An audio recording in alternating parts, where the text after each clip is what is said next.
يعاديك يا ابني، الله يقويك يا ابني، على مين يعاديك يا ابني. من خطوة لخطوة يا ريسنا ومن نصر لنصر، وبإذن الله تعلي وتعلي وتعيش يا مصر، تعيش يا من مصر. خطوة لخطوة يا ريسنا.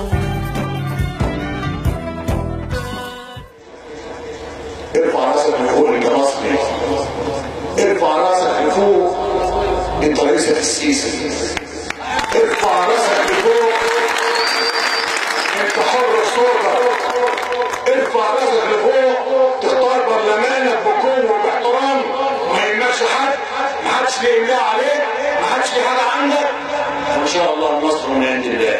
وان اراد ربنا سبحانه وتعالى وفقت فبها ونعمه وححمد ربنا واسجد لله شكرا واقول يا رب وفقني من اكون على قدر المسؤوليه. وان لم اوفق حسب ربنا وحده ربنا ان رضاك هذا، لان ده حاجه اختار ربنا ودائما اختيار ربنا المسؤولين واختيار ربنا الاحسن.